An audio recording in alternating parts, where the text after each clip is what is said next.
Muncul PowerPoint-nya munculkah, Bang Wasekum? Muncul, muncul. Ya, baik. Baik, tanpa memperpanjang kata, minggu lalu itu setidak-tidaknya kita sudah bicara mengenai hal-hal umum tentang penulisan esai LPDP khususnya tahun 2021. Senior kita Bang Stendi juga sudah mencontohkan esai beliau yang setidak-tidaknya bisa dijadikan referensi ataupun rujukan untuk menulis esai. Nah, karena yang menulis esai baru satu orang, mungkin kita perlu kembali menghangatkan ingatan kita soal esai LPDP tahun 2021. Setidak-tidaknya saya coba jelaskan secara garis besar lagi. Jadi langsung saja, saya pikir saya tidak perlu jelaskan lagi mengenai tahapan dalam menulis esai itu apa dan lain sebagainya. Nah, masalah dalam menulis esai biasanya itu ada 4 faktor. Ini menurut Kuswandari.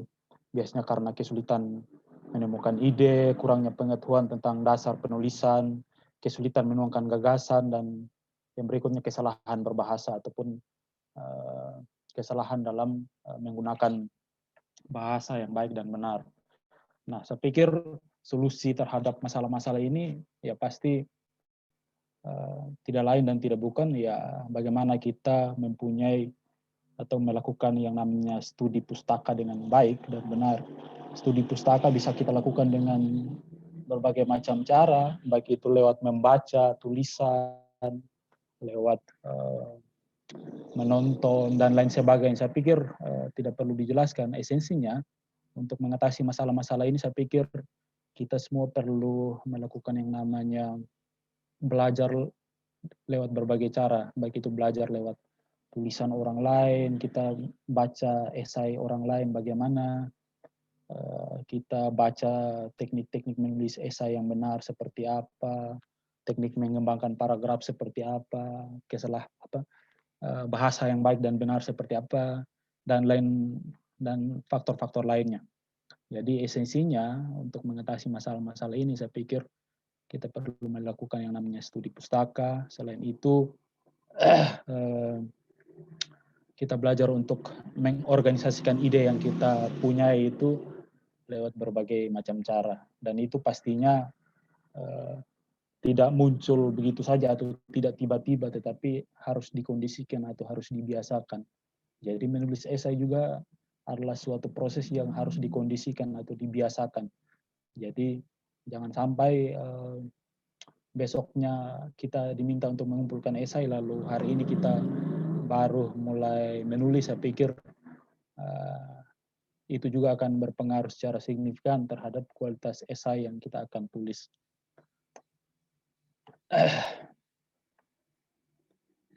Nah, ini ada catatan penting dalam menulis esai LPDP. Yang pertama, esai LPDP itu adalah esai informal. Jadi dia menggunakan bahasa-bahasa yang familiar atau bahasa-bahasa yang kita gunakan sehari-hari, tidak menggunakan bahasa akademik yang sangat formal. Jadi menulis esai LPDP itu yang diminta ya kita sebisa mungkin menuangkan isi kepala kita atau pengalaman kita lewat cerita atau lewat tulisan-tulisan yang nuansanya ya informal, tidak seperti esai formal yang mengharuskan harus sifatnya akademik sekali. Jadi esai LPDP ini kalau Bung Danusi coba baca-baca di website di googling mungkin pasti esai LPDP yang dibaca itu bahasa-bahasa yang dipakai bahasa-bahasa sehari-hari, bahasa-bahasa yang mudah dimengerti, sederhana. Jadi esensinya esai LPDP ini tidak sulit-sulit amat. Jadi bagaimana kita bercerita tentang apa yang dimintai oleh LPDP. Misalnya kita diminta menceritakan kontribusi apa yang kita pernah lakukan, ya bagaimana kita membahasakan atau menceritakan kontribusi apa yang kita pernah buat. Jadi esensinya esai LPDP ini adalah esai informal, jadi bahasa yang kita gunakan juga ya bahasa-bahasa sederhana. Kita mengorganisasikan isi tulisan juga ya sesederhana mungkin. Jadi tidak ribet-ribet amat, atau kita jangan berpikir esai yang diminta ini adalah esai yang seakademik mungkin atau esai yang terlalu formal, ya tidak seperti itu. Jadi biasa saja. Jadi bagaimana kita bercerita, mengalir saja isi esainya. Terus saya pikir esai LPDP, menulis esai itu butuh waktu. Semua hal baik pasti butuh waktu. Jadi menulis esai juga tidak serta-merta. Ya setidak-tidaknya berkali-kali direvisi, terus perbaiki lagi, direvisi lagi, seperti itulah. Jadi menulis esai itu tentunya butuh waktu. Terus esai yang baik itu tentunya adalah esai yang harus langsung menjawab pertanyaan atau instruksi, rinci, padat, dan jelas, dan yang berikutnya itu menunjukkan kecerdasan atau pengetahuan penulis dalam bidang yang digelutinya. Yang pertama itu esai harus langsung menjawab pertanyaan atau instruksi. Jadi misalnya paling konkret dalam esai LPDP tahun 2021 itu, di situ kan ada setidak-tidaknya ada 6 poin yang diminta. Jadi esai kita itu harus langsung menjawab 6 poin yang diminta itu tanpa berputar-putar ataupun tanpa bertele-tele. Jadi kita menuangkan tulisan atau gagasan dalam esai kita itu isinya harus menjawab poin-poin yang telah ditetapkan oleh LPDP. Misalnya di poin yang pertama itu di situ dijelaskan deskripsikan diri Anda. Ya langsung saja mendeskripsikan diri kita. Jadi jangan bertele-tele atau jangan berputar-putar. Ini juga berarti bahwa esai yang kita tulis itu harus mengikuti ketentuan yang telah disampaikan oleh LPDP. Jadi LPDP itu sudah menetapkan ketentuan, sudah ada di situ rule-nya. Jadi kita tinggal mengikuti. Jadi jangan sampai kita menulis sesuatu yang di luar yang dibutuhkan oleh LPDP. Jadi kurang lebih di tahun 2021 ini ada 6 poin atau berapa itu yang dimintai oleh LPDP untuk dituangkan dalam tulisan ataupun esai yang kita buat. Yang berikutnya esai harus rinci, padat, dan jelas. Jadi esai yang kita tulis betul-betul jangan menyisakan pertanyaan. Jadi jangan menyisakan pertanyaan baru sehingga orang bertanya-tanya, tetapi setidak-tidaknya esai yang kita tulis haruslah rinci, padat, dan sejelas-jelas mungkin. Terus yang berikutnya, esai harus menunjukkan kecerdasan atau pengetahuan penulis dalam bidang yang digelutinya. Ya, artinya kalau kita mau lamar S2 pertanian, ya setidak-tidaknya masalah dan solusi yang kita tawarkan di situ ya setidak-tidaknya menunjukkan kecerdasan ataupun kompetensi kita dalam bidang dimaksud. Jadi sehingga meyakinkan LPDP bahwa kita adalah orang yang pantas untuk mengambil jurusan atau bidang dimaksud, seperti itu. Terus yang berikutnya, menulis esai tidak menggunakan bahasa taktis atau bahasa yang familiar dengan kalangan tertentu saja. Ini saya sudah jelaskan minggu lalu, artinya kalau menulis esai ya tulislah dengan menggunakan bahasa yang familiar, yang mudah dipahami atau mudah dimengerti oleh semua orang. Jadi jangan sampai kita menulis dengan menggunakan, misalnya saya dari jurusan S1 kimia, saya tulis dengan istilah-istilah kimia. Ya saya pikir itu bukan esai yang baik, karena pasti yang mereview esai kita itu kan belum tentu orang kimia. Jadi jangan sampai dia juga bingung ataupun kesulitan memahami esai yang kita tulis, seperti itu. Nah, langsung saja di poin-poin penting dalam esai LPDP 2021. Jadi esai yang diminta oleh LPDP di tahun 2021 ini adalah judulnya Komitmen Kembali ke Indonesia dan Rencana Kontribusi Pasca Studi.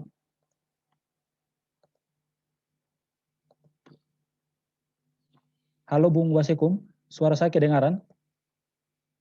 Jelas, jelas. Oh iya, sorry. Okay. Jadi judul esai yang diminta oleh LPDP di tahun 2021 itu komitmen kembali ke Indonesia dan rencana kontribusi pasca studi.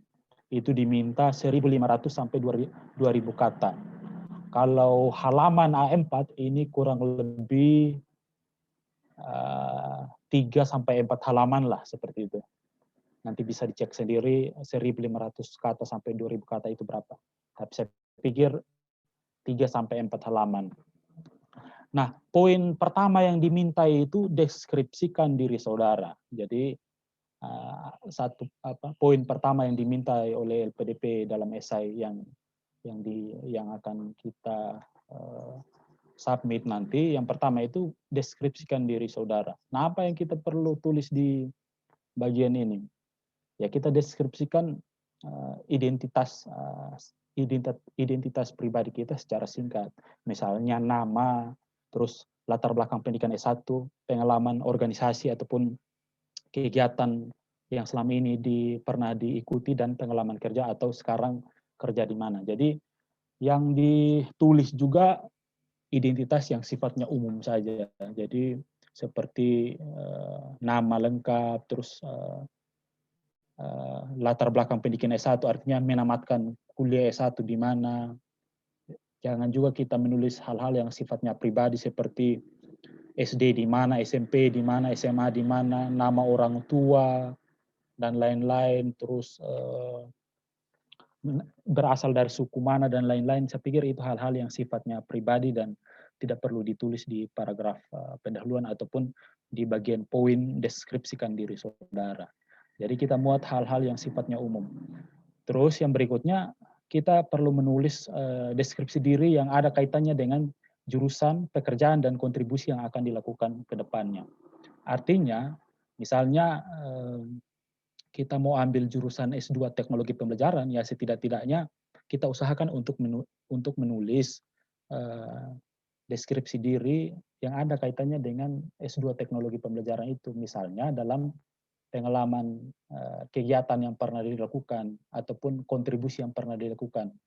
Misalnya saya pernah mengajar seperti ini, saya pernah ikut kegiatan sosial, turun ke desa dan mengajar anak SD. Itu adalah contoh-contoh deskripsi diri yang perlu ditulis. Jadi esensinya di bagian poin deskripsikan diri saudara ini, yang pertama itu kita tulis identitas secara umum, identitas pribadi secara umum. Yang kedua, kita tulis pengalaman ataupun kontribusi yang pernah kita lakukan. Pengalaman ini kaitannya dengan misalnya pengalaman organisasi, pengalaman kerja, dan kontribusi apa yang kita lakukan ketika kita berada dalam organisasi dimaksud. Yang berikutnya itu kita tulis ya pengalaman kerja kita. Jadi identitas pribadi yang sifatnya umum, terus yang berikutnya kontribusi ataupun pengalaman yang pernah kita lalui dan kontribusi apa yang kita kerjakan lewat pengalaman dimaksud. Jadi poin pentingnya di bagian deskripsi ini kita juga perlu menuliskan kontribusi apa yang pernah kita lakukan. Nah, kontribusi-kontribusi yang pernah kita lakukan ini kan jikalau banyak, maka perlu kita list satu persatu dan kita masukkan yang penting-penting saja. Ataupun konkretnya kita masukkan yang ada kaitannya dengan pekerjaan kita di masa depan atau jurusan yang akan kita ambil di S2 nanti. Jadi kalau terlalu banyak pengalaman berorganisasi kita, ataupun pengalaman kegiatan yang pernah kita ikuti dan kontribusi yang ada di dalamnya, kita masukkan saja pengalaman atau kegiatan yang ada kaitannya dengan jurusan kita dan pekerjaan kita ke depannya. Terus yang berikutnya, tuliskan bagaimana pengalaman yang ada membentuk kepekaan sosial dan komitmen untuk berkontribusi. Jadi kita perlu menegaskan bahwa dari pengalaman tersebut, saya dibentuk untuk menjadi seseorang yang mempunyai kepekaan sosial dan berkomitmen untuk melakukan kebaikan demi kebaikan lewat berkontribusi terhadap masyarakat. Jadi poin paling penting di esai yang kita tulis ini ialah ya kontribusi. Kontribusi itu adalah orientasi daripada LPDP itu sendiri. Jadi setidak-tidaknya dalam setiap paragraf ataupun bagian-bagian poin-poin di esai yang kita tulis, kontribusi itu selalu menjadi sorotan kita. Jadi di poin deskripsikan diri saudara ini, tadi sudah saya jelaskan identitas pribadi yang sifatnya umum, terus pengalaman organisasi dan pengalaman kerja, serta setidak-tidaknya kontribusi yang dilakukan di dalamnya. Dan yang berikutnya, kita perlu menuliskan bagaimana pengalaman-pengalaman tersebut membentuk kepekaan sosial dan komitmen kita untuk berkontribusi. Jadi contoh paling sederhana misalnya, saya menamatkan studi S1 saya di Universitas Nusa Cendana. Selama berstudi atau selama melaksanakan studi saya di S1, saya mempunyai pengalaman berorganisasi yang cukup banyak. Antara lainnya, saya pernah belajar di Gerakan Mahasiswa Kristen Indonesia. Di GMKI saya pernah mempunyai jabatan ini. Di GMKI biasanya kami melakukan kegiatan-kegiatan seperti ini, dan lain sebagainya. Jadi setidak-tidaknya dijelaskan mengenai kontribusi ataupun kegiatan-kegiatan yang berorientasi kepada membangun kebaikan masyarakat seperti itu. Jadi nanti mungkin ditunjukkan contoh esai yang saya lihat di banyak blog itu mengenai contoh deskripsi diri seperti apa. Yang berikutnya, deskripsikan masalah urgen. Setelah poin ini, maka setelah poin deskripsikan diri, kita masuk di poin yang berikutnya, yaitu mendeskripsikan masalah penting yang dialami Indonesia dan lingkungan kita. Nah, masalah yang dimaksud di sini tentunya itu adalah masalah yang setidak-tidaknya harus berhubungan atau ada kaitannya dengan jurusan yang kita ambil. Ya, artinya sebelum kita menulis esai, maka tentunya kita harus melakukan riset kecil-kecilan ataupun melakukan studi pustaka terlebih dahulu. Sehingga kita betul-betul tahu masalah apa yang ada di lingkungan sekitar kita atau yang dialami Indonesia, dan itu ada kaitannya dengan jurusan yang akan kita ambil. Jadi misalnya saya dulu mau ambil jurusan S2 Teknologi Pembelajaran. Nah, saya harus melakukan riset terlebih dahulu masalah apa yang ada kaitannya dengan pembelajaran. Nah, misalnya saja contoh paling konkret sekarang, kita ada di era disrupsi, di era di mana teknologi informasi meluber begitu cepat, begitu pesat, sehingga membutuhkan yang namanya model pembelajaran kontekstual atau model pembelajaran yang bisa menyesuaikan diri dengan era disrupsi. Sayangnya model pembelajaran kita belum ada atau belum terlalu banyak yang kontekstual ataupun menyesuaikan dengan era disrupsi. Nah, itu adalah salah satu masalah. Nah, kenapa saya ambil masalah dimaksud? Ya karena saya ke depannya mau ambil S2 Teknologi Pembelajaran, di mana dalam jurusan dimaksud, saya tentunya bisa belajar untuk mendesain sebuah pembelajaran yang tentunya kontekstual dengan kondisi yang sedang kita hadapi, yaitu era disrupsi. Jadi masalah yang kita ambil itu adalah masalah yang tentunya yang setidak-tidaknya ada kaitannya dengan jurusan dan kontribusi ataupun pekerjaan kita di masa depan. Jadi masalah yang kita ambil jangan masalah yang sifatnya umum atau masalah yang jauh dari jurusan kita. Jadi ini mau menegaskan bahwa LPDP tidak akan rugi untuk membiayai kita. Karena apa? Kita akan berkontribusi untuk menyelesaikan suatu masalah yang setidak-tidaknya sesuai dengan jurusan yang kita ambil. Misalnya saja kalau jurusan mau ambil S2 pendidikan bahasa Inggris, ya misalnya masalah di sekitar kita yang bisa kita ambil, ya banyak anak-anak yang tidak mampu berbahasa Inggris dengan baik, terus kita menghadapi era globalisasi di mana mensyaratkan persyaratan bahasa Inggris. Saya pikir itu adalah masalah yang kaitannya dengan bahasa Inggris. Masalah Kalau kita mau ambil S2 pertanian, misalnya masalah yang kita ambil bisa menurunnya hasil produksi padi di desa ini dan lain sebagainya. Jadi kita ambil masalah-masalah yang ada kaitannya dengan jurusan S2 yang akan kita ambil. Jadi supaya masalah yang kita tulis betul-betul valid, maka tentunya kita harus melakukan riset terlebih dahulu. Setidak-tidaknya ada data, ada pembanding. Data-data yang kita ambil itu data-data dari sumber yang kredibel. Yang berikutnya itu masalah harus spesifik, jelas, masalah yang diselesaikan dalam waktu yang relatif singkat. Ya, masalah yang kita tulis juga adalah masalah yang bisa kita selesaikan dalam waktu yang tidak lama. Jadi jangan kita ambil masalah yang butuh penyelesaiannya itu lama. Misalnya masalah revolusi mental. Ya, itu kalau kita tulis masalah revolusi mental, ya saya pikir untuk menangani masalah dimaksud, saya pikir akan butuh waktu lama. Dan yang paling penting itu ya masalah yang kita tulis harus berkaitan dengan jurusan akan kita ambil.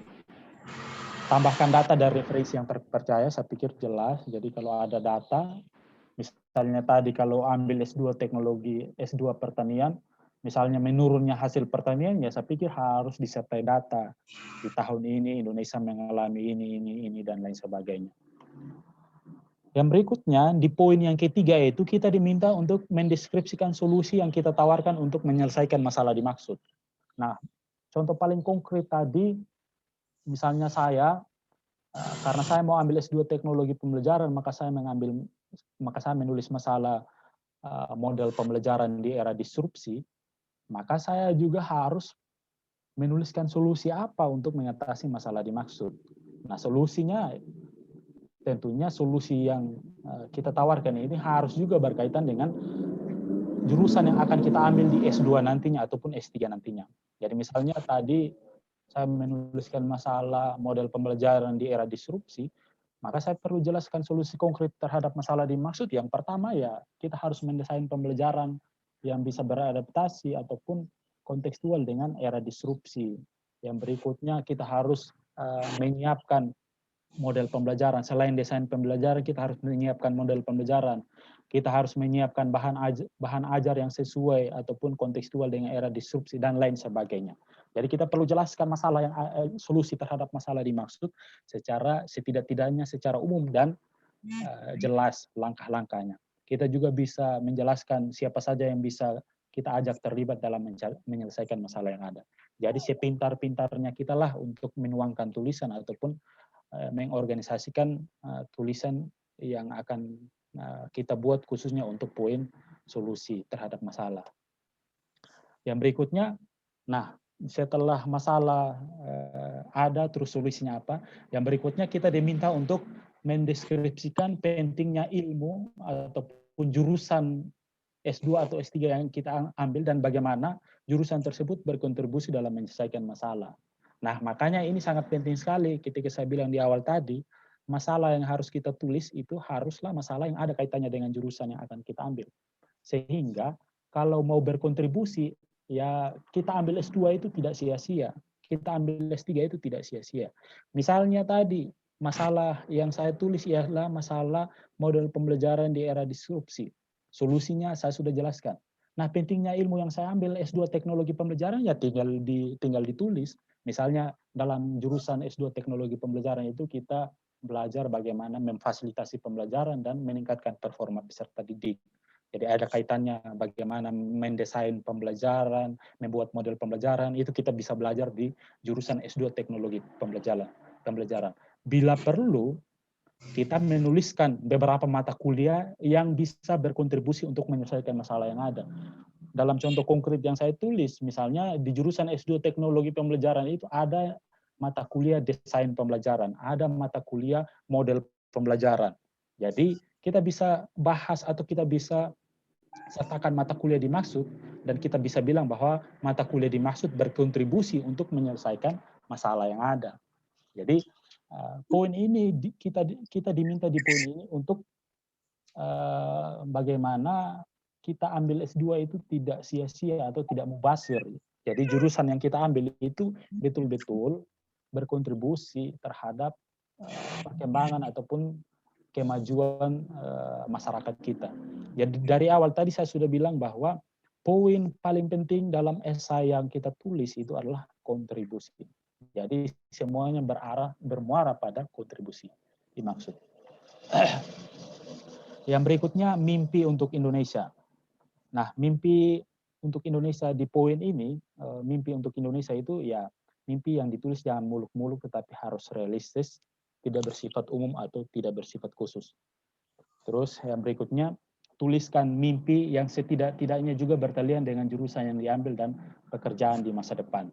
Misalnya dalam contoh paling konkret, misalnya saya, karena saya mau ambil jurusan S2 Teknologi Pembelajaran, maka saya juga setidak-tidaknya menuliskan mimpi untuk Indonesia masa depan itu ada kaitannya dengan jurusan yang saya ambil.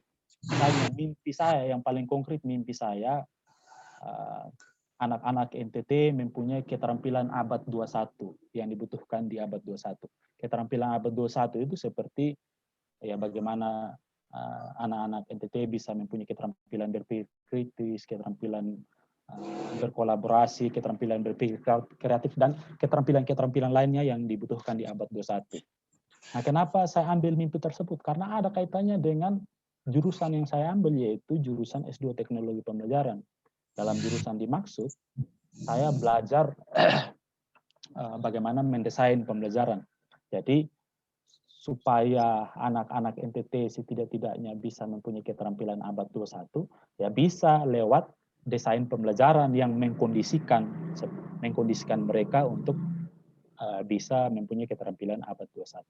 Jadi mimpi untuk Indonesia masa depan ini juga kita jangan tulis mimpi yang terlalu muluk-muluk. Cukup yang sederhana-sederhana yang bisa kita ukur dan tentunya bisa kita raih atau bisa kita capai dengan waktu yang tidak relatif lama. Jadi jelaskan mengapa mimpi tersebut penting. Misalnya dalam kasus anak-anak NTT mempunyai keterampilan abad 21, ya saya jelaskan mengapa keterampilan abad 21 itu penting untuk menghadapi era disrupsi sekarang ini atau untuk menghadapi abad 21. Tinggal dijelaskan ataupun dielaborasi lebih jauh. Yang berikutnya, peran yang akan diambil. Nah, peran yang akan diambil untuk mewujudkan mimpi dimaksud ya kita harus tulis. Jadi di poin ini kita tinggal menulis misalnya peran saya praktisi pendidikan untuk mewujudkan untuk mencapai keterampilan abad 21 anak-anak NTT, saya akan menjadi praktisi pendidikan yang tugasnya menulis, meneliti misalnya, yang tugasnya mengajar, yang tugasnya membuat ataupun mendesain pembelajaran, membuat bahan ajar bertemakan keterampilan abad 21 dan lain-lainnya. Tinggal kita jelaskan peran yang akan kita ambil. Peran yang kita ambil ya setidak-tidaknya ada kaitannya dengan jurusan yang S2 yang kita ambil juga. Berikutnya, deskripsikan cara mewujudkan mimpi.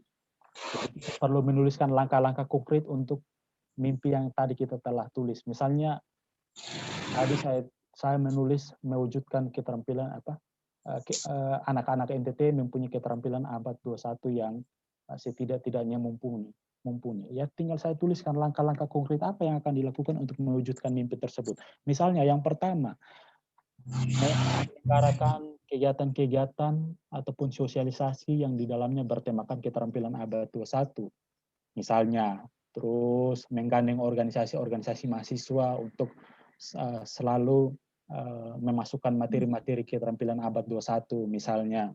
Terus saya menjadi praktisi pendidikan yang membuat bahan ajar atau membuat desain pembelajaran yang di dalamnya ada tema keterampilan abad 21 misalnya. Jadi kita tulis secara detail ataupun secara gamblang mengenai cara untuk mewujudkan mimpi yang telah kita tulis tadi. Saya pikir demikian.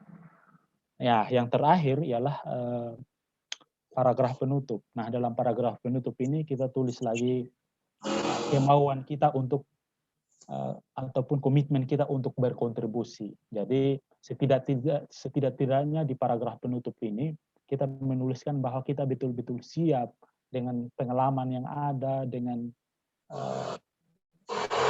kontribusi yang pernah kita lakukan itu membentuk kepekaan sosial kita dan menegaskan komitmen kita untuk terus berkontribusi.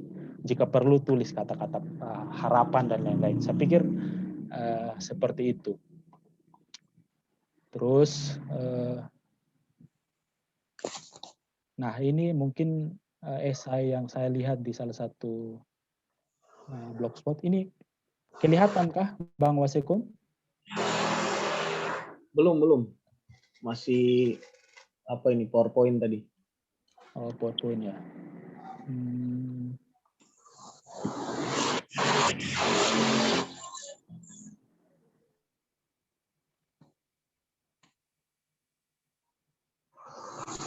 Nah, ini kelihatan?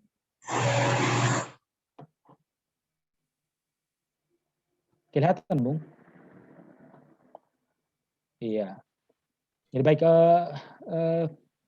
dulu esai yang saya tulis itu ada di laptop tersebut sudah almarhum berserta isi-isinya. Jadi saya tidak bisa mencontohkan esai yang saya tulis dulu. Nanti kiranya Bang Senior, Bang Stendi bisa mencontohkan esai yang beliau tulis. Nah, ini esai tahun 2018 kalau tidak salah. Jadi ini konstruksinya beda dengan di tahun 2021. Sabar Papa. Di tahun 2018 itu kalau tidak salah kami cuma diminta menuliskan kontribusi yang sudah dijalankan, yang sedang dijalankan, dan kontribusi yang akan dijalankan. Ketiga poin besar itu yang dimintai. Nah, bedanya di tahun 2021 ini, konstruksi ataupun kerangka esai yang diminta oleh LPDP itu sedikit berbeda. Tapi setidak-tidaknya esai yang ditulis ini bisa, lewat blog ini bisa setidak-tidaknya menjadi gambaran. Nah, ini contoh daripada tadi poin yang saya bilang itu poin deskripsi diri. Jadi ini bahasa yang digunakan juga bahasa yang sederhana, bahasa yang familiar, terus gaya penulisan esainya juga tidak akademik, artinya informal. Jadi menulis esai LPDP itu sebetulnya tidak susah, tergantung bagaimana kita menuangkan ide ataupun menuangkan gagasan yang ada dalam isi kepala kita. Jadi misalnya saya menyelesaikan studi sarjana di Universitas Negeri Jakarta dengan spesialisasi jurusan psikologi. Terus ini semasa kuliah, nah ini dia mulai menuliskan pengalamannya. Semasa kuliah saya aktif di berbagai organisasi seperti BEM maupun kegiatan sukarelawan dan lain-lain sebagainya. Jadi ini dia menuliskan pengalamannya serta kontribusi apa yang dia lakukan dulu ketika dia aktif ataupun ketika dia ada dalam posisi-posisi ataupun pengalaman-pengalaman dimaksud.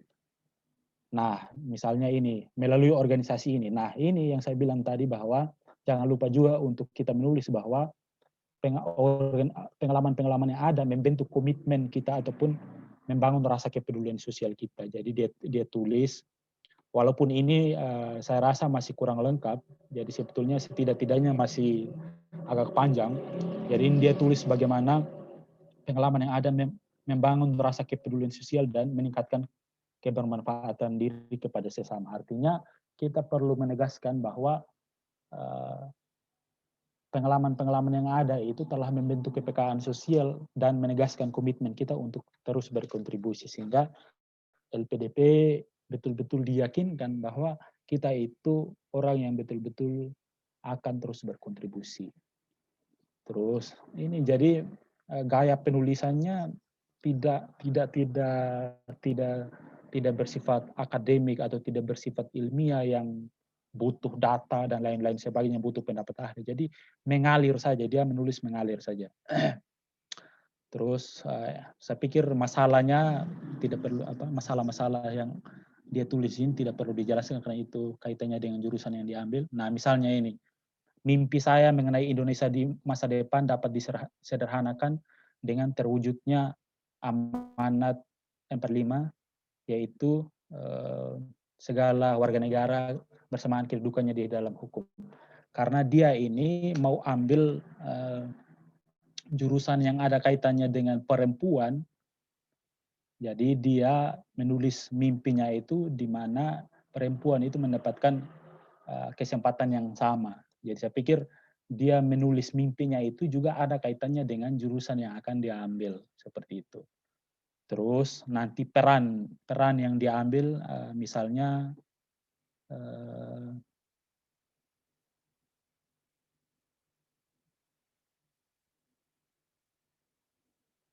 nah ini, bila saya berkesempatan untuk mendapatkan beasiswa ini, jadi bagaimana dia mewujudkan mimpinya, yaitu tadi perempuan juga mendapatkan kesamaan hak, dia perannya sebagai seorang aktivis sosial. Jadi artinya perannya di sini sebagai seorang aktivis sosial yang terus menyuarakan isu-isu perempuan. Terus yang berikutnya cara mewujudkan mimpinya, walaupun tulisan ini atau esai ini belum terlalu rinci atau belum terlalu jelas dia mendeskripsikan perannya dan bagaimana cara mewujudkan mimpinya, saya pikir demikian. Tetap setidak-tidaknya cukup menjadi gambaran. Misalnya cara mewujudkan mimpinya ya terus berkontribusi aktif di masyarakat, menulis buku, membangun networking dan lain-lain sebagainya. Jadi artinya esai yang kita tulis itu bukanlah esai yang terlalu luar biasa sebetulnya. Biasa saja. Yang penting bagaimana kita menulis sesuai dengan yang diminta. Saya pikir demikian, Bung. Oke, terima kasih banyak Bung Yoel. Penjelasannya yang sangat terperinci dan disertai contoh yang menjelaskan buat kami. Mungkin teman-teman yang lain sebelum saya kasih kesempatan untuk bertanya bisa dulu disiapkan pertanyaannya. Kalau bisa yang rinci. Sementara saya kasih ke Bang Stanley. Mungkin ada tambahan-tambahan. Silakan Bang. Ya, saya kira sudah cukup lengkap ya apa yang disampaikan sama Bung Noel. Saya mungkin memberikan tambahan hanya tiga hal yang teman-teman hal teknis yang teman-teman harus pahami ketika menulis esainya LPDP. Saya hanya mengulang sedikit agar lebih teknikal ya. Misalnya tadi apa yang disebutkan sama Bung Yoel adalah tulisan yang informal. Jadi bukan menulis seperti makalah, bukan menulis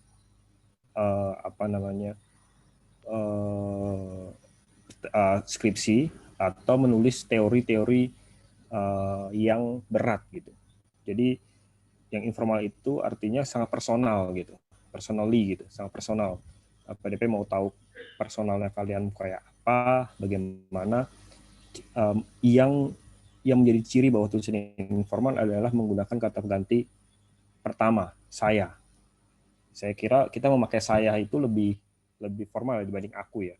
Jadi teman-teman gunakan kata ganti pertama, saya gitu. Itu akan membuat ini lebih formal gitu.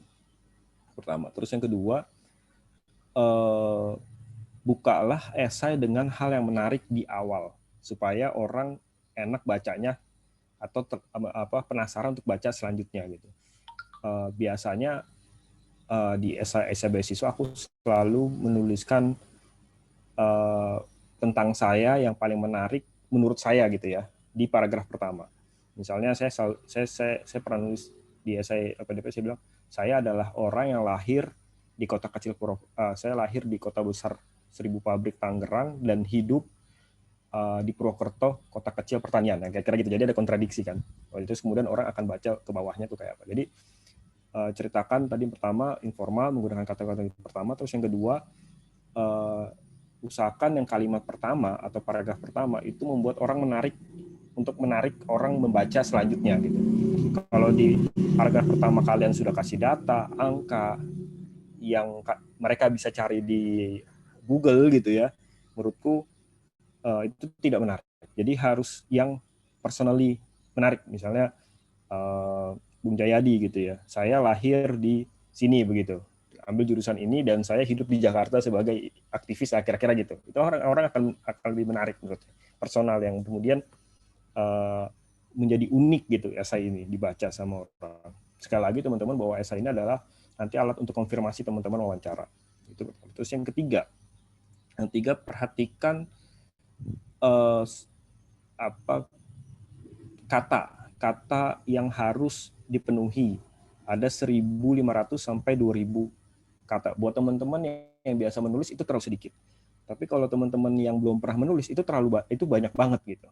Nah, jadi kalau teman-teman belum terbiasa menulis itu dianggap itu banyak, lalu masukin sesuatu supaya masuknya 1.500 kata sampai 2.000 dan nggak dapat runtutannya gitu, tidak sistematis karena teman-teman berusaha untuk masukin semuanya. Gitu. Nah, jadi perhatikan juga soal bagaimana kalian menulis esai yang runtut, sistematis, dan enak dibaca. Menurutku itu enak dibaca. Terus keempat, ini yang terakhir. Kalau bisa teman-teman, cita-cita teman-teman itu jangan cita-cita yang mainstream gitu. Contoh nih, cita-cita yang mainstream ya. Ingin jadi dosen. Nah, itu menurut saya itu sangat mainstream. Cita-cita jadi dosen itu sangat mainstream. Karena orang yang kuliah S2 atau doktoral gitu, S3, selalu ingin jadi dosen gitu. Terus lagi cita-cita yang mainstream. PNS. Nah, jadi ASN atau jadi PNS menurutku itu cita-cita yang ekstrim. Yang mainstream gitu. Entah kemudian kita nanti akan jadi dosen atau kita akan jadi ASN nanti setelah kita LPDP, itu persoalan lain. Tapi teman-teman harus menggunakannya lebih menarik. Misalnya kalau misalnya jadi ASN ya, kita tidak usah ASN ya, misalnya saya ingin jadi peneliti di LIPI. Nah, misalnya gitu, itu lebih menarik menurutku. Karena di LIPI juga kan PNS ya, nggak boleh nggak PNS ya gitu. Jadi terus kemudian saya ingin berbagi menjadi mengajar di daerah terpencil misalnya begitu, atau apa begitu. Nah, jadi itu menurutku akan menarik ya, sehingga orang ketika dikasih beasiswa dia berpikir, oh ya nggak ada ya orang yang berpikir untuk jadi guru dosen di universitas di terpencil gitu ya, karena kekurangan dosen gitu dan sebagainya. Kayaknya enak nih, baik nih kalau dikasih ke orang ini gitu. Menurutku empat hal yang teknikal ya, teman-teman harus pahami betul supaya esai ini sekali lagi untuk dikonfirmasi ketika wawancara, dan kemudian teman-teman bisa menarik impresinya atau kesannya pewawancara ya. Dan saya berharap sih teman-teman bisa lolos LPDP ya melalui menulis esai ini. Kira-kira gitu.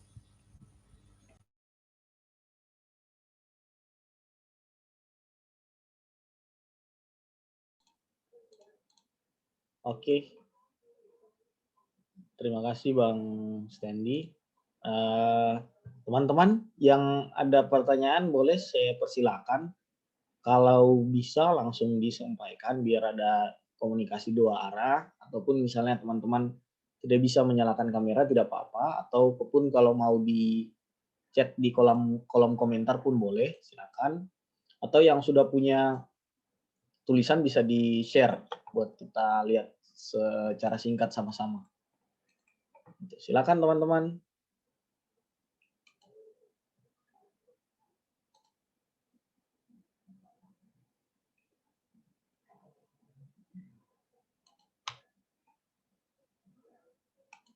Ada?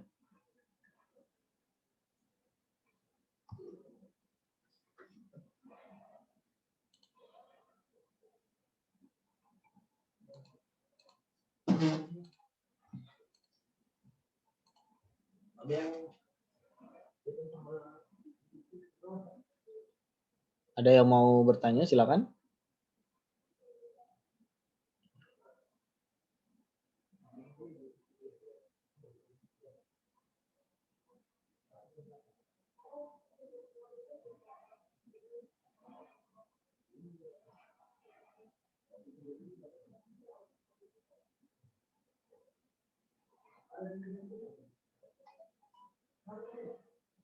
Nggak ada ya?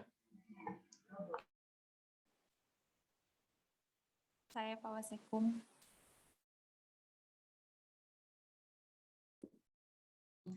Silakan Nona Asterlita, boleh disampaikan. Shalom semuanya. mungkin baru pertama kali bergabung juga di sini. Perkenalkan saya Esther Tita. Kalau asal cabang dari GMKI cabang Pendano. Mungkin yang ingin saya tanyakan adalah tadi yang disampaikan oleh Bung Yoel soal dalam penulisan esai itu yang soal kontribusi kan kita akan mengaitkan dengan mata kuliah yang akan kita ambil. Nah, pertanyaan apakah kita juga harus mencari tahu kurikulum atau silabus dari universitas yang kita tuju atau bagaimana mekanismenya supaya bisa tahu mata kuliah apa yang sesuai gitu. Dan yang kedua mungkin apakah di dalam esai itu juga kita tuliskan daftar pustakanya atau bagaimana mekanismenya? Apakah ada daftar pustaka atau hanya begitu saja? Mungkin itu dulu. Terima kasih. Terima kasih. Boleh Bung Yoel, silakan. Ya, baik.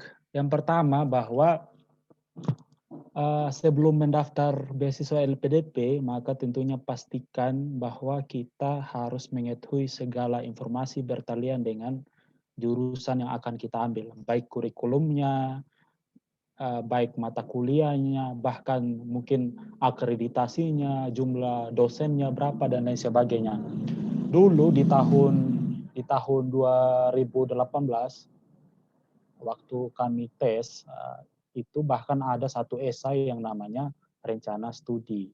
Nah, dalam rencana studi itu kita bahkan harus memaparkan berapa jumlah mata kuliah yang akan kita ambil dan lain sebagainya.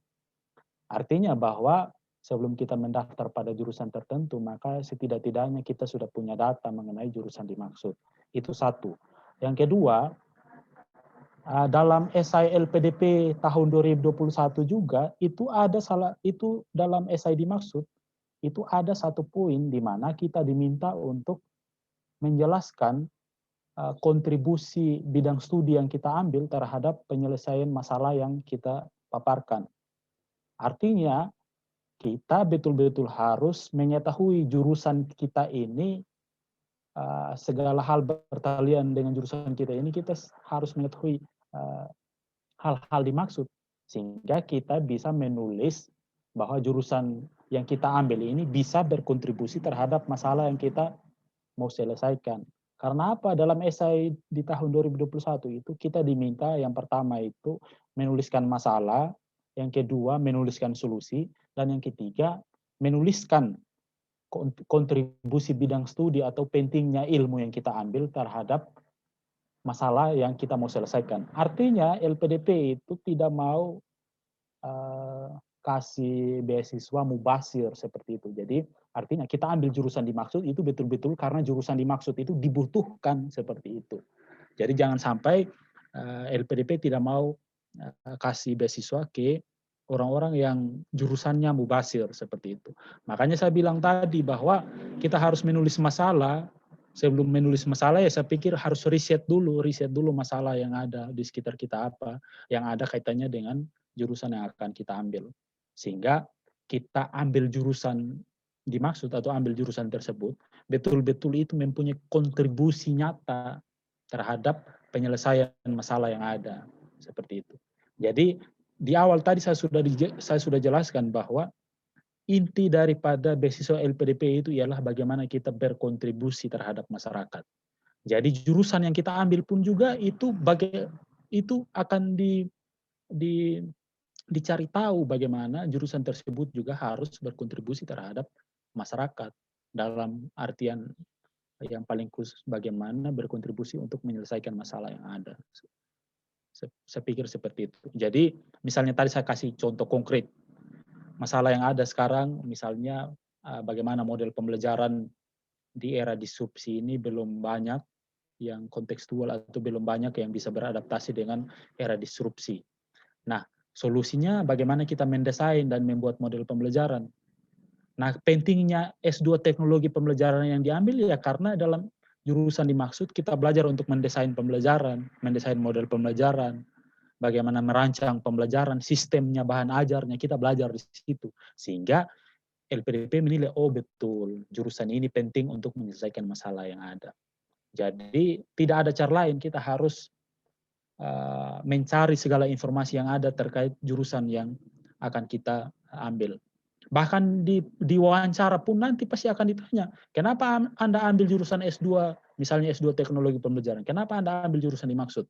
Kenapa bukan jurusan yang lain? Ya pasti akan ditanya, kenapa Anda memilih kampus ini, kenapa jurusan ini? Ya pasti ditanya. Jadi kita tinggal mengaitkan kembali masalah yang ada dan solusi yang ada. Yang berikutnya, esai tidak butuh daftar pustaka, jadi tapi tidak menutup kemungkinan kalau misalnya mengutip salah satu referensi ya boleh dalam esai. Kalau mau bicara, kalau dalam esai ada bicara data terkait topik tertentu boleh menyertakan referensinya. Bisa referensinya dari media, televisi, dari opini seseorang bisa kok. Tapi daftar pustaka yang di belakang tidak dimintai. Jadi artinya esai LPDP itu esai yang biasa saja sebetulnya. Sama seperti Bang Stendi bilang tadi, esai yang tidak terlalu bukan esai akademik yang kita harus pakai latar belakang, referensi harus jelas, terus harus ilmiah, tidak seperti itu. Jadi bagaimana kita menulis personal diri kita itu, bagaimana kita membahasakannya itu, itulah yang dimintai. Jadi makanya bahasanya pun ya mengalir seperti ya mengalir begitu saja, tidak ilmiah sekali, jadi mengalir. Yang penting, yang paling penting ya poin-poin yang dimintai itu ada. Dan apa yang kita tulis juga itu menjawab pertanyaan atau instruksi yang diberikan. Jadi jangan sampai juga kita tulis melenceng ataupun lari jauh dari ketentuan yang telah dimintai seperti itu.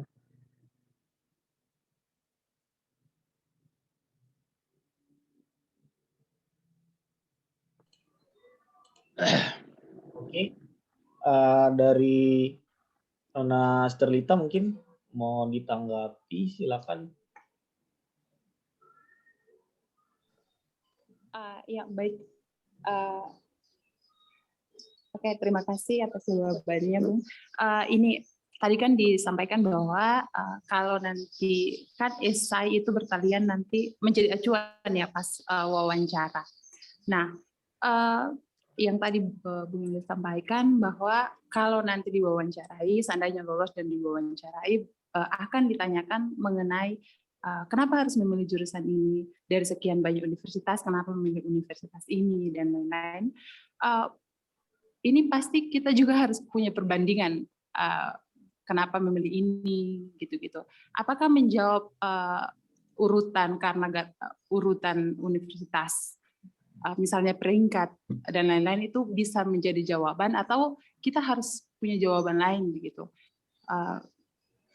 untuk ini, untuk menjawab kenapa memilih jurusan ini dan itu, atau universitas ini atau universitas yang lain. Saya masih bingung sebenarnya sih, kalau nanti kan di LPDP bisa beberapa universitas kan, dan beberapa tapi satu jurusan saja kan. Nah, itu yang membuat saya bingung nantinya gitu. Apakah dalam penulisan esainya itu mengacu di satu universitas dan kita memperkuat argumentasi di situ, ataukah kita bisa masuk dengan dua kayak misalnya universitas tertentu ada dua universitas, terus kita pakai dua kurikulum itu untuk membedah itu, atau kok satu saja tapi kita perkuat gitu. Itu sih Bung. Terima kasih. Oke, beliau mau ditanggapi lagi, silakan. Ya baik. Yang pertama bahwa dalam esai dimaksud itu dalam poin-poin yang dimintai itu tidak diminta untuk mencantumkan alasan kita memilih universitas dan lain sebagainya. Itu nanti setidak-tidaknya akan dicek waktu wawancara, setidak-tidaknya seperti itu. Jadi artinya dalam esai dimaksud itu kita cuma diminta menulis apa pentingnya jurusan yang kita ambil dan kontribusinya terhadap penyelesaian masalah yang ada. Seperti itu. Jadi pentingnya jurusan yang kita ambil, saya pikir semua kampus ya pasti, apalagi kalau jurusan yang kita ambil sama ya saya pikir tinggal kita jelaskan. Tinggal kita jelaskan misalnya mau ambil jurusan S2 teknologi pembelajaran ya tinggal kita jelaskan kenapa jurusan dimaksud penting dalam menyelesaikan masalah. Terus yang berikutnya bila perlu, setidak-tidaknya bila perlu ya disebutkanlah misalnya contoh paling konkret ada mata kuliah ini, itu di dalamnya kita belajar ini. Tinggal kita jelaskan. Saya pikir mata kuliah juga antara kampus yang satu dengan kampus yang lainnya itu saya pikir kurikulumnya tidak jauh beda. Mata kuliahnya pun pasti sama, hanya beda-beda di nomenklaturnya saja. Yang berikut soal wawancara, nanti sama seperti saya dulu, pengalaman saya pas ditanya, kenapa Anda memilih jurusan S2 Teknologi Pembelajaran? Ya itu tadi tinggal dijelaskan kembali lagi mengenai masalah dari esai yang kita tulis, kenapa kita ambil jurusan dimaksud, kenapa jurusan dimaksud penting. Terus kalau ditanya kenapa memilih di kampus ini, ya tinggal tadi kita jelaskan dari segi akreditasi, dari segi kualitas, dari segi lama berdirinya kampus. Bahkan dulu saya diwawancara, ya saya sebut alasan personal. Saya bilang bahwa saya dulu pernah pernah buat kegiatan waktu masih aktif di BEM, dan salah satu pematerinya itu adalah dosen S2 Teknologi Pembelajaran, profesor yang menjadi guru teknologi pembelajaran. Ya itu alasan personal yang saya sebutkan. Bahkan ditanya nama dosennya siapa, dicek oleh mereka. Jadi saya pikir alasan-alasan personal entahlah, bagi saya bisa dimasukkan. Tetapi yang paling utama ialah alasan akreditasi, terus alasan kualitas kampus, alasan misalnya hanya di kampus ini jurusan itu ada dan lain sebagainya. Itu alasan-alasan yang diutamakan terlebih dahulu. Jika perlu kalau masih ditanya barulah alasan-alasan personal. Alasan-alasan personal pun alasan-alasan yang bukan alasan yang bersifat khusus. Misalnya orang tua saya pacar saya ada di kota ini, ya saya pikir itu alasan yang tidak perlu dijelaskan. Alasan personal yang saya maksud adalah alasan personal yang mendukung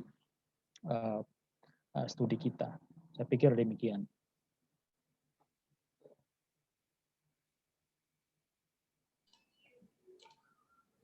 Oke, saya kira sudah menjawab pertanyaannya dari Nona Asterlita. Tapi kalau masih ada yang mau ditanyakan, saya silakan. Teman-teman yang lain pun begitu. Kalau misalnya ada yang mau ditanyakan pun, saya persilakan.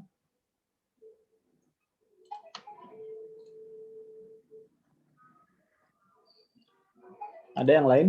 Mika mungkin, Mika. Kemarin Mika sudah sempat buat tulisannya.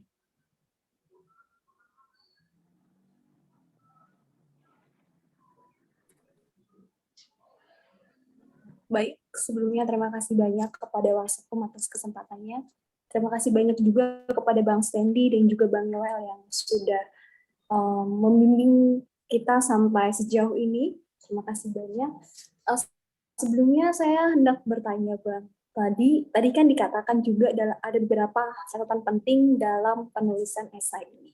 Nah, yang menjadi pertanyaan saya adalah, kalau dipresentasikan, persentase antara kita memperkenalkan pengalaman kita, kemudian tadi dikatakan juga mengenai tentang prospek jurusan kita untuk menjawab solusi dan tantangan masa depan, kemudian mimpi kita, kemudian juga persentase dari kontribusi kita untuk Indonesia ke depannya, itu persentasenya berapa persen, Bang, yang harus terisi dalam esai yang kita buat. Jadi supaya kita punya pandangan, oh ternyata kita harus lebih banyak menjelaskan tentang masalah dan juga solusi dan juga kontribusi dibandingkan pengalaman. Nah, biasanya kesalahan yang sering terjadi itu persentase yang lebih banyak itu apa, Bang? Dan juga tadi terkait juga ada yang disinggung kan, Bang, tentang keruntutan penulisan esai yang kita buat. Nah, jadi yang dimaksud dengan runtut itu apakah tadi kan jadi setiap orang kan punya cara pandang masing-masing untuk membuat suatu tulisannya itu mulai dari pendahuluan mau seperti apa, tapi pakemnya itu biasanya supaya menarik itu hal apa terlebih dahulu yang tadi kita jelaskan. Tadi kalau kata Bang Feni tentang hal yang menarik, mungkin karena kita tinggal di tempat yang terpencil. Mungkin jadi kalau kata Bang Yoel, bagaimana tentang dulu latar belakang kita kuliah atau sekolah. Jadi masih abu-abu di situ, Pak. Terima kasih banyak, Bang Shalom.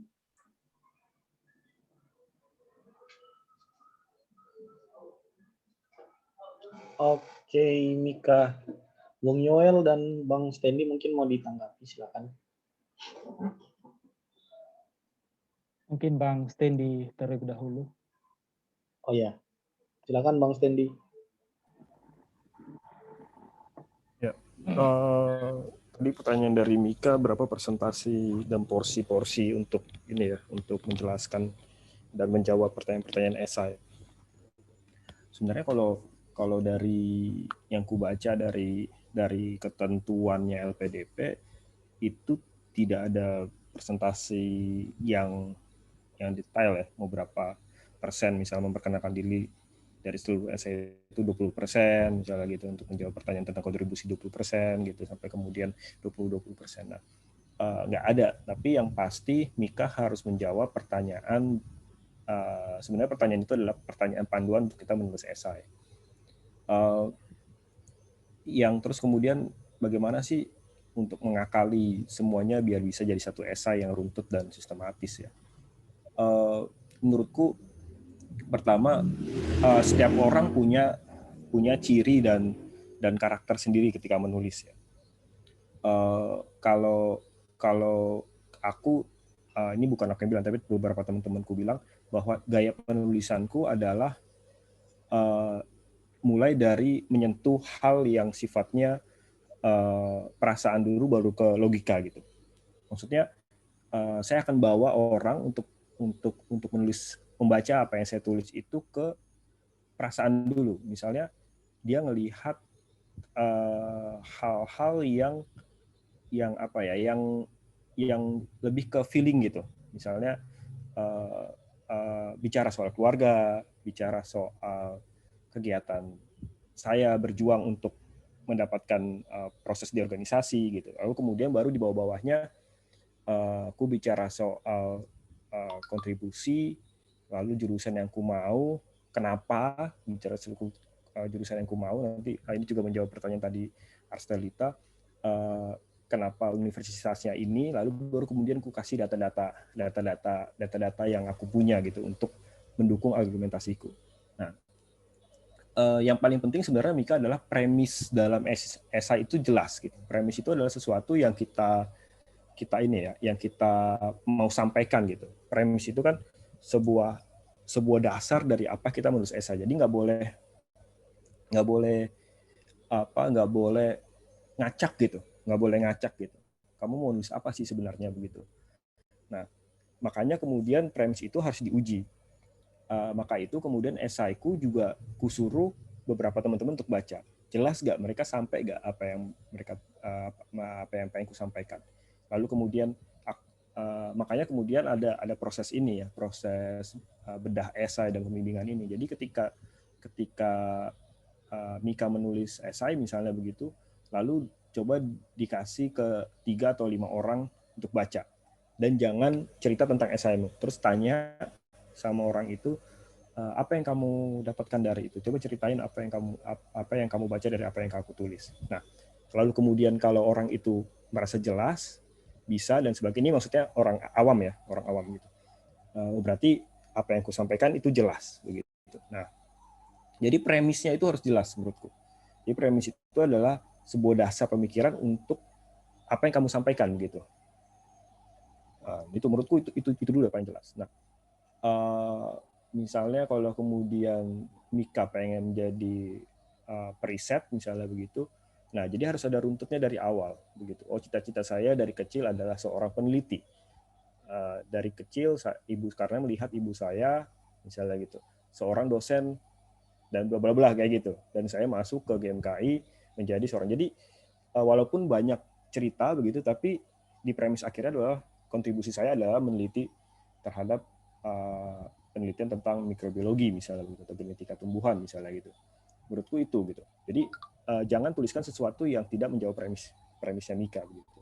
Karena di sini tidak ada porsi-porsi untuk tadi yang menjawab pertanyaan itu ya. Menurut saya secara itu dia runtut dan orang enak bacanya dan bisa menjawab pertanyaan-pertanyaan itu, menurutku nggak itu akan jadi esai yang menarik sih gitu.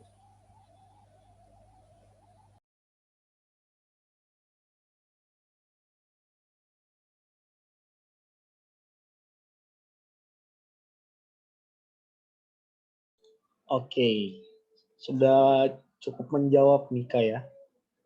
Tapi kalau ada tambahan silakan, kalau masih boleh Mika. Kita masih punya waktu sekitar 10 menit.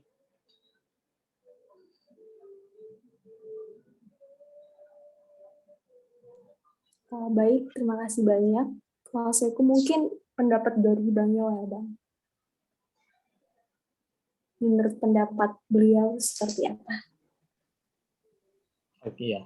Tambahan, Bung Yoel, silakan. Oke, baik.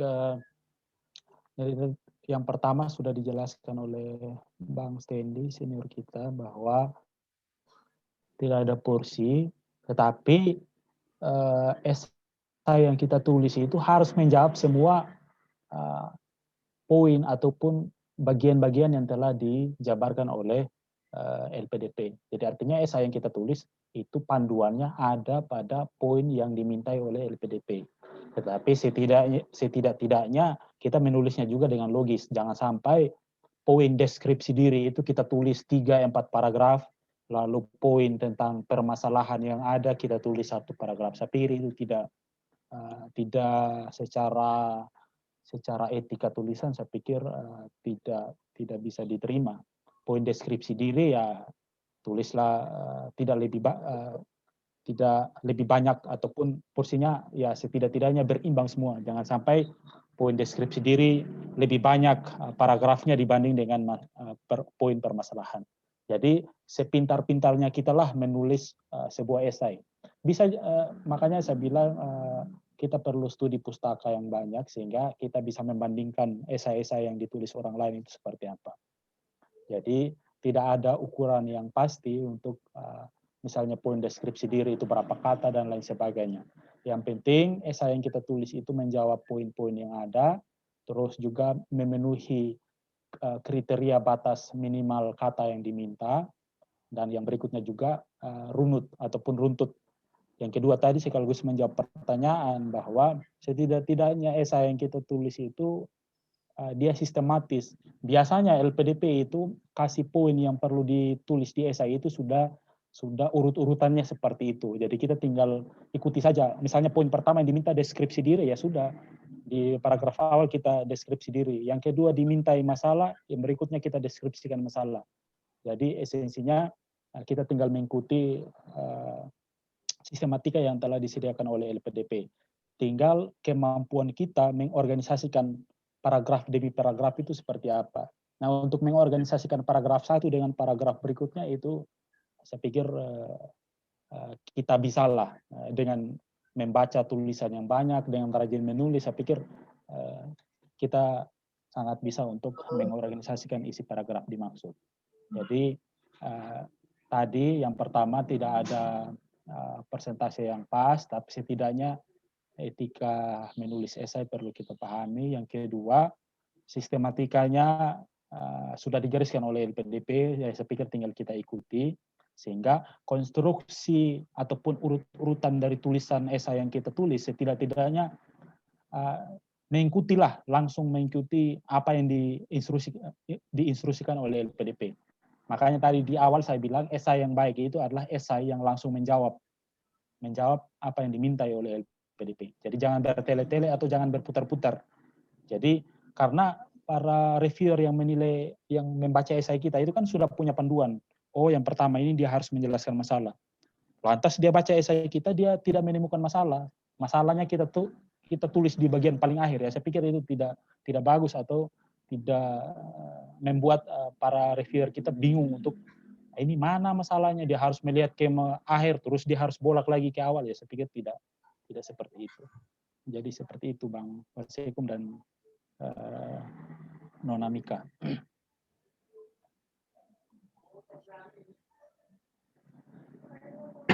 Oke, Mika sudah puas dan jawabannya?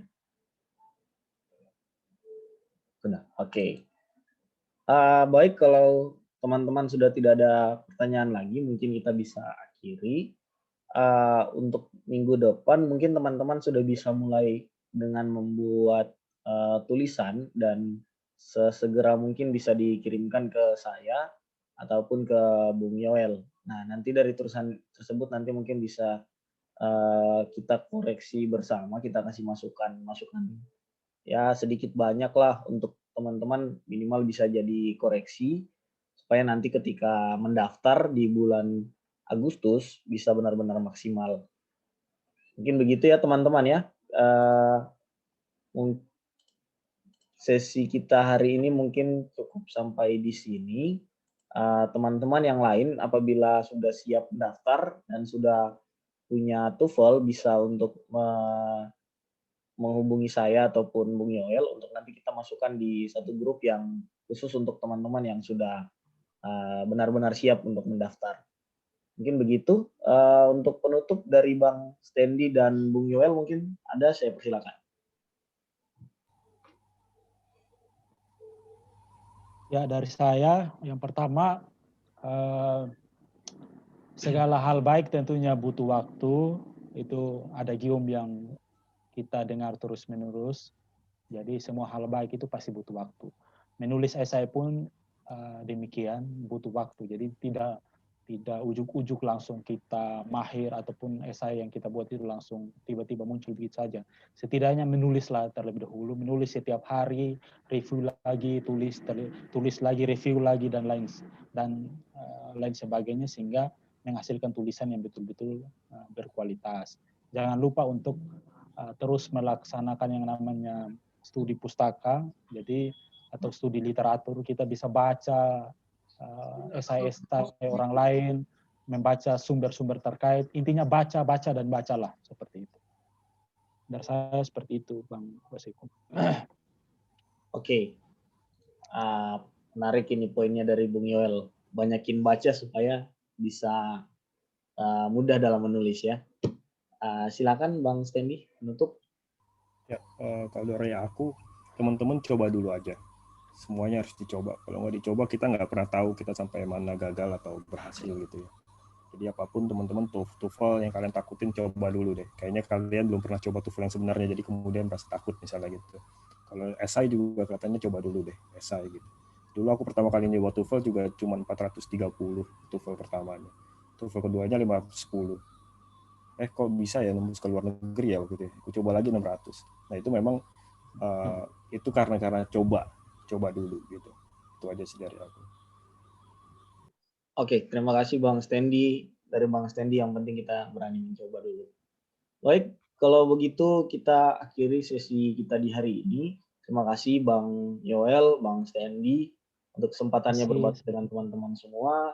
Kawan-kawan juga yang sudah boleh bergabung di hari ini, terima kasih banyak. Tetap semangat dan salam sehat untuk Omnes Inumsin. Shalom. Shalom. Ya, shalom. Sampai ketemu lagi. Shalom. Sampai minggu depan.